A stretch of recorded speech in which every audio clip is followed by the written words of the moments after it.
Welcome to another edition of Journey of Hope. Stories of people that have traveled from around the world, across this country, to come to Loma Linda, seeking wholeness and hope and health and healing. Each year, we have almost 1 million people that are treated as outpatient contacts. Loma Linda is one of 125 health science institutions across the country. But there's something very different, very special, very unique about Loma Linda, about its mission, and about the carrying out of that mission. From time to time, we have administrators coming in from Loma Linda to kind of share behind the scenes about what makes Loma Linda different. During the last several weeks and the last couple of years, you've seen many of the patients that have been here and that have been treated and have gone on to experience healing and hope and wholeness, and been so grateful for what took place as a part of the healing ministry here at Loma Linda. Our special guest today is Jerry Winslow. Dr. Winslow is a vice president for mission and culture at Loma Linda, and we're so glad to have him here. Jerry, it's good to have you here. Oh, thank you. Thank you for the invitation. And just so our listening audience can learn a little bit more about you, tell us a little bit about your background, where you're from, about your education. Sure. I'm from the Pacific Northwest. I was born in Salem, Oregon, grew up in the Mid-Willamette Valley in that beautiful state of Oregon. I'm the fifth child out of 6 in our family, big family. How many boys? There are 4 boys, okay. 2 girls.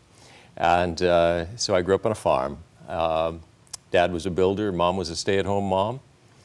I graduated from Milo Academy, a little school in Southern Oregon, and then I went to Walla Walla College, now Walla Walla University. Later Andrews University, and finally Berkeley for my education. So what did you take at Walla Walla? I was a religion major, theology major, we called it, studying Greek and the Bible and so forth. Okay. And then after Walla Walla, where did you go? Well, I went to Andrews for a master's degree, and then at the end of that time I went back to Walla Walla for my first teaching assignment, and I was one of the deans of men in the dormitory. Well, I know as you continued growing through your professional experience, you ended up coming here to Loma Linda. That's true. A number of years ago, and for many years you were the dean for the School of Religion. That's right. But more recently, in the last couple of years, you've been given a new role, a new responsibility. It's vice president for mission and culture. That's right. So what we want to tell our listening audience is not only what you're doing, but what makes Loma Linda different. It's more than just a plaque on the wall that says to make man whole. So tell us about Loma Linda. What makes it different? What do you do to help make it different? Well, those are 2 different questions, but I'd like to try to answer both of them. Okay. What makes us different, I think, in the first case, or the first instance, is a set of convictions. I mean, it's why we're here. We're here in healthcare because we believe in Jesus. So it's a matter of faith. We're a faith-based healthcare system, and that faith is Christian. Which is critically important and a distinctive from all the other health science institutions. Well, it's certainly the basis for our being here, and it's, well, sometimes we think of it as the value that's added for coming to Loma Linda, because we want to be a first-rate, cutting-edge healthcare center from a scientific point of view, but the added dimension is faith. It's the faith factor. And more evidence is coming forward in the last 10 to 20 years that faith matters a lot in the health outcomes. So in a sense, faith... You mean actually in the healing? Oh, yes. Even playing out in terms of shorter hospital stays, quicker healing, and so forth. But perhaps even more important, keeping healthy so that you stay out of healthcare because you're healthy. So faith is very important. What do I do in relationship to that? My job is to keep us focused on faith and to make sure that faith is practical in all of the processes and the decisions we make, in the way we relate to people, both the people who come for service and also the people providing that service, so that faith infuses in very practical ways, not just as words on the wall, but in the processes of our decision making and in the way we relate to each other. Well, we've got, I think at the institution, as I think of the university, the medical center, and all the different hospitals, somewhere, the figure varies, but somewhere between 10, 12, 13,000 employees, yes, of which, probably 8,000 or 9,000 are over there at the medical center. When you talk about that many thousands of people, these are not all Seventh-day Adventists. In fact, they're not even all Christian. That's true. So how do we make a difference? I mean, you got all these different people coming in. How do we translate that and make it real in the everyday lives of not only our employees, but of the patients that are coming there? Well, first of all, I think I have to remind myself, God is in charge, and God has many people here who get up every day and have the same set of convictions I have, that we're doing this for Jesus' sake. They have a different label. They may have a different label, but they've come here. And you know what's amazing to me, Lynn, how many people come here and stay here long term because they want to be connected with a faith-based organization that sees health as part of faith. In other words, it's not tacked on, it's not an appendage, it's an integral part. And whether or not they wear the same religious label, there are, I would say, not just hundreds, but thousands of people who join us as colleagues who want to be part of that. Some are Adventists, as you say, many are. But we have people who have different names, you might say, different labels, who also share that basic mission. And I would say that that's the first distinguishing characteristic that, I mean, when I think about getting up and I'm one person out of thousands of people, that's a very daunting task. Right. But I know that my fellow senior executives, our CEO, share those convictions, and we have people throughout the systems who share that. So my job is to make sure that they are energized, that they're clear about their focus, and that they are working collaboratively, that there's a synergy or a collaboration that occurs. That's much of what my work is about. But I count on hundreds and thousands of other people to make that true. Well, you know, this matter, the collaboration, and I've sensed, you know, I've been here 10 years now, going on 11 years, but I've sensed that there's really more of a intentionality about bringing the different groups, the physician groups and all the different groups, in working in this synergistic manner. That's exactly right. Well, the phrase that we use around here a lot is whole person care.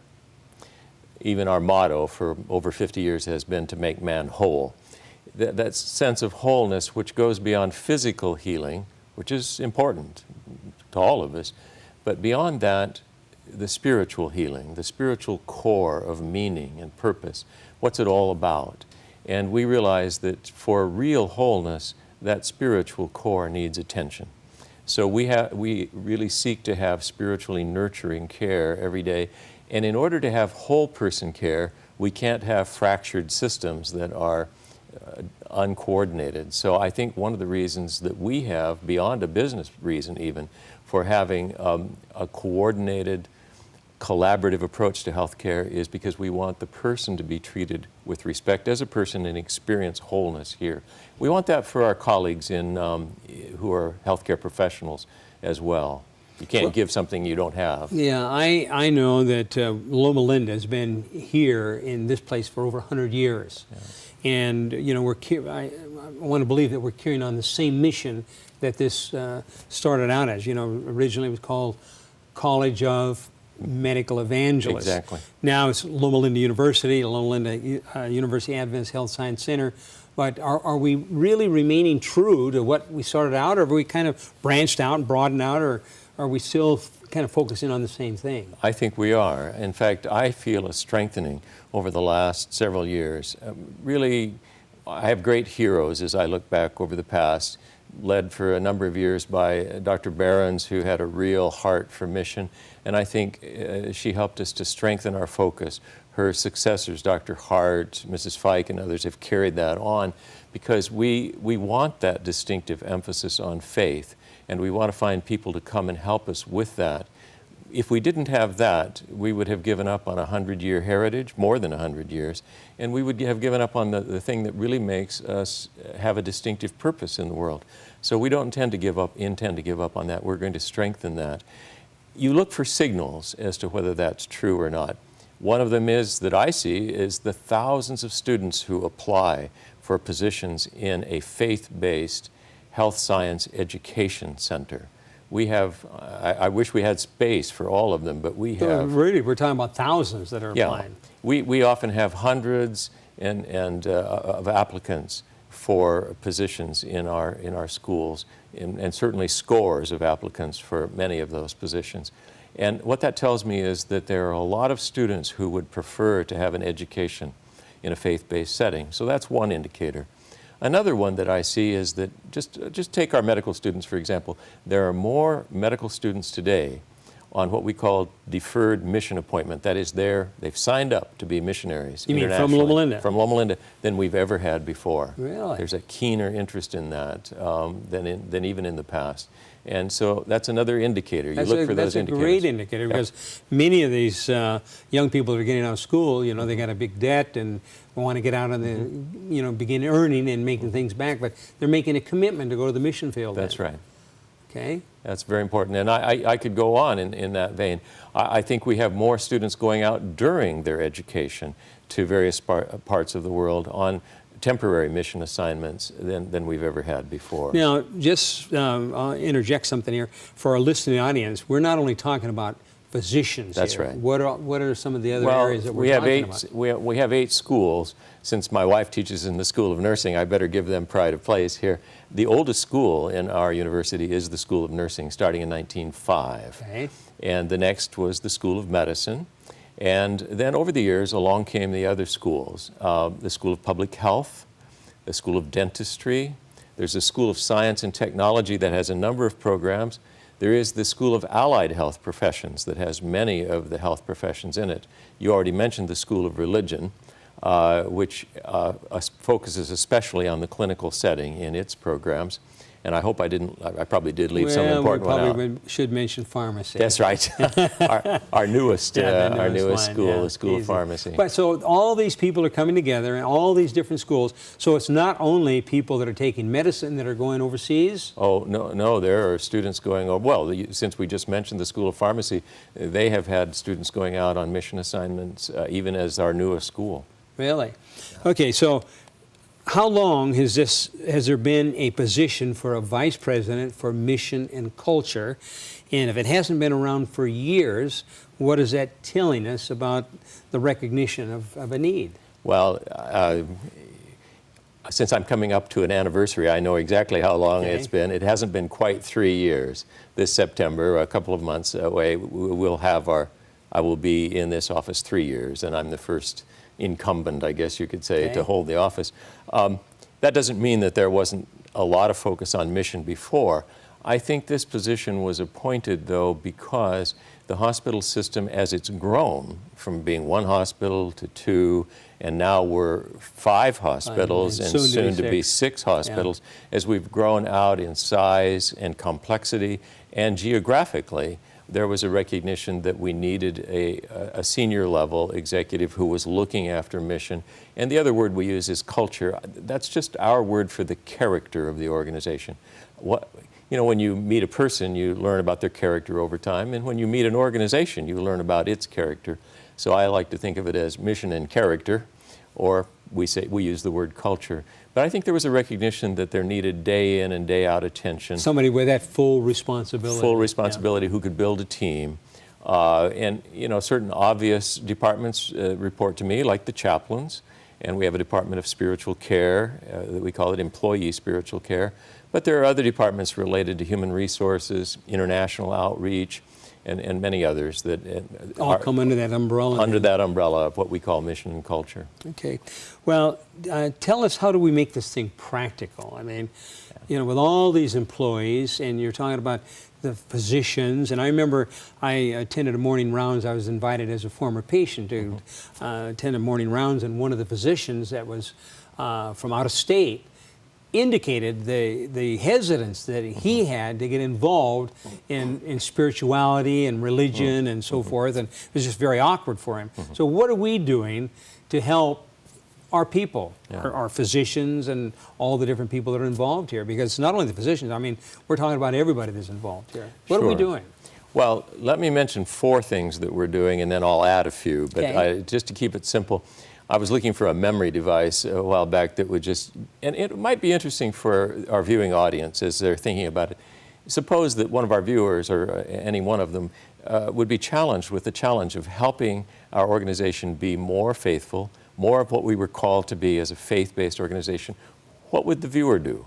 That's the question that confronted me 3 years ago. That's a very important question, because I often hear people say, well, you know, I hear these things that are going on out there in California in particular, and out there at Loma Linda, and they've removed far from the mission. And but what you're throwing out is, what would the audience think? Yeah, what could be done? And let me tell you 4 things that we're really working hard on. My little memory device is the word soar, like eagle soar. Okay. So S-O-A-R? S-O-A-R, simple as that. The first thing we're trying to do and are really working hard on is selecting the right people. You know, in the end, it's really all about people, relating to people. And I think anybody who's been in leadership knows, if you're trying to create the character of an organization, it's much better to choose the right people coming in and put them in the right places than to try to change them afterward. So last year we had over 100,000 applications for work. You mean here at Loma Linda? Here at Loma Linda. 100,000? Well, that's close to it. It's one of the upsides of a down economy. You've got a lot of people looking for work. That's kind of sad in a way, but a lot of people are looking at us and they want to work with us. Which ones of those 100,000 do we choose?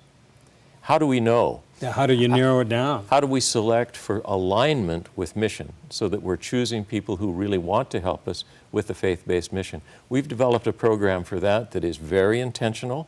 I don't have time on this program to go through all of the steps, but it involves at least 3 separate interviews, scored separately, and with a potential employee. With a potential employer, the hiring manager, somebody from the front lines in that line of work, and an expert from human resources who does this all the time. 3 separate interviews, at least, there may be others, and then we try to select the best candidate based on alignment with mission, which is central to that interview process. So that's the S in soaring. Once we've chosen those people, the O part is orientation. What message do you give as people come into the organization? And here's a wonderful opportunity to do teaching about what we're about and also how people coming into the organization in any position. A lot of times we think, well, you know, the person working in the janitorial service, or the person who transports people in the wheelchair, that wouldn't be a very important job. Well, actually, those are some of the very most important positions because they are the personal face, the presence of our organization to that person at that critical moment when they might be afraid or whatever. So we orient people to their positions. I mean, you're talking about everyone. Every level now. Every level. Yeah, everyone is selected by the same criteria, and everyone is oriented to the position. So it's kind of a given that they have the necessary skills or you know, the expertise in a particular area. But you're talking about the values that they have. That's right. Okay. Exactly. So you're selecting. We don't interview if they don't have the basic criteria, but then we're trying to select from those. We have 30 or 40 applications for every position we hire. Wow. So we want to select the right people. Then we want to orient them the right way. That's the O in soaring. The A is appraisal. We all have performance evaluations. We want to turn, and we are turning that process into an opportunity to talk about mission accomplishment, about our core values, about our mission, our vision, and our values, and what this person in any position is doing to contribute to those. And we make a plan with them, a very deliberate plan each year for their growth and development. And finally, the R is recognition. Just being able to say thank you to people when they really do wonderful things, and that happens every day here. So as an organization, we're working much more intentionally to say thank you to people specifically for the way they help us accomplish the mission. Those 4 things help us to soar, if you will. So soaring is selecting, orienting, appraisal, and recognition. Exactly. And how often are we talking about appraisal? Well, there are annual appraisals, but those annual appraisals, at the time of the annual appraisals, we put in goals that are to be achieved throughout the year, and thanks to some technology, the hiring manager gets reminders, as does the employee, when those are to be accomplished. They're both reminded to take a look to see if it's being accomplished, so it's really a continual process. Okay, so these are 4 of the things that we're doing. What are the... Now, well, there are many other things. Those I've kind of made those the centerpiece. But that's a very good acrostic there, soaring. I'll remember that. Yeah, good. Yeah. Well, one of the things that we do is we have a staff development department, and we have an educational function for all of our healthcare professionals.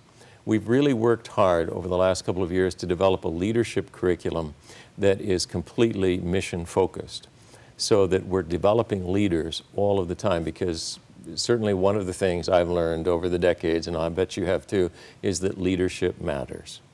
And sometimes in the past we have come to a point where a leader may change, may leave the organization, retire or whatever, and then we find ourselves in need. A real quandary. A quandary. Who do we choose? Almost an emergency type of thing. Right, and so what we're trying to do is develop leaders in a very systematic fashion, because You're talking about growing leaders. growing leaders, growing mission-focused leaders, because that's the health of the organization on into the future until Jesus comes. Well, one of the difficult things in an organization like this is it's a faith-based organization, and occasionally, I'll just use that word, occasionally we find people that are here, they maybe have been a part of the process for a long time, and now we're, kind of formalizing some things that we've been trying to do all along.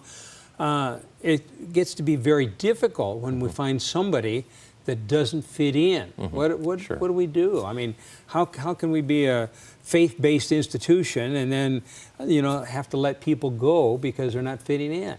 Well, to have someone who isn't part of the core values, who doesn't participate and live those values, to have them stay on in the organization over time is no favor to them. Now, that's a very critical point. It is. It really is. It's not a favor to them. That's right. It isn't, because they need to be in an organization that does fit more with whoever they are. And, faith-based healthcare isn't for everybody as a profession. You have to have the convictions. And I think that healthcare inevitably requires a certain kind of commitment to people, to care about them. Really, the most important core value from a Christian point of view, we would say, is neighbor love, agape. We usually characterize that as compassion in the healthcare setting. Do they have compassion? Well, if you have somebody who's working in healthcare who doesn't have any compassion, doesn't have any empathy with people, they really need to find another line of work, because they're going to be miserable, and the people they're trying to take care of are going to be miserable as well. So it's really something we owe to them as well as to the institution. It is. It really is. And I've discovered over the years that really we are doing them a favor, and many times they're happier once they are removed from the situation. Or sometimes it happens that they really do belong with the organization because they share many convictions, but they may not be well situated where they are. In that particular area. In that particular role, and they may work out better. So we really try to find the right place. Trying to get them in the right place at the right time and a good fit. I think that's crucial. But beyond that, what I'm noticing is, as we've changed the way we bring people into the organization, and we're more careful about the way we select and soar, if you will, orient and so forth, there are some people who, I call it self-ejection. They look at this and they don't really want to be part of that, and they find another place. Life is too short, and hey, I'm going to move on. This is not for me. Yeah, but what has been so amazing to me over the years is that people will choose to be here because they thoroughly enjoy what this institution stands for. They could go somewhere else, make more money. Some have left, but have come back because they realize what an important place this is. Well, tell me, what kind of what are we doing for the professional people now? Sure. Well, when I say the professional, I don't mean just the broad staff, but I mean like our doctors. And how do we help people that are physicians to have a spiritual component to their profession? Let me give you one specific example that we're working right now, working on. We have a physician's wholeness and engagement task force. That's kind of a long term. Say that again? Wholeness. The Physician's Wholeness and Engagement Task Force, by which we mean their personal wholeness and their engagement with mission.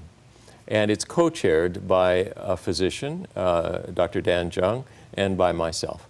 We thought we needed both an administrator and a physician leader together leading that. We've had a number of initiatives come out of that, gathering data and so forth, but one thing we decided is we need someone who attends to the wholeness of our physicians as a full-time emphasis. We looked at one of our sister organizations here in North America, and they had had great success having someone who provides essential services to the physicians on a more personal basis. We decided to do the same, and soon we will be appointing that person. That's just one example of a commitment that we've made to the wholeness. You might say it's whole person care for the caregiver. Yeah. So we have things in the structure then that are very intentional. For our nurses as well, and for our employees. I think we may be, as far as I know, we're the only healthcare organization in North America that has a whole department devoted to employee spiritual well-being and wholeness. We call it employee spiritual life and wholeness. And one whole area, just particularly for that purpose. And programming, just to give you some ideas, we take a whole week off in January. We call it Week of Renewal. It's a spiritual renewal. Sure. We cancel all committee meetings, all that we possibly can, and we have what you might call a week of devotion or a week of spiritual emphasis. And we do that throughout the whole organization, including the university and the hospital system. Brings in our area churches and so forth. Another program is we take a whole day off called Oasis, and we invite all of our employees in to a special day of spiritual renewal in the fall each year. Last year was devoted the whole day to the importance of forgiveness in the spiritual life, and Dr. Richard Tibbetts from one of our sister institutions came out and who's just written a book, by the way, on the subject, very effective book, and did a wonderful day for us. Just another example. There's all kinds of things that are happening, and I see that we're down here, just down to the very end of our time. I know that we're accomplishing our mission when the people that I interact with, the patient that I interact with, will indicate, I've looked back on my experience here, and maybe getting cancer or having this traumatic injury and coming to Loma Linda may have been one of the best things and most important things that have happened in my life. And then the people that are coming here begin talking about to make man whole and the impact that the caring that has gone on and made a difference in their life. And for our listening audience, again, I'm Lynn Martell with Journey of Hope. And again, we've had a wonderful insight here by Dr. Winslow and sharing what's going on behind the scenes to be intentional about making a difference in people's lives. Until next week, God bless you each one. Until we meet again, God bless you.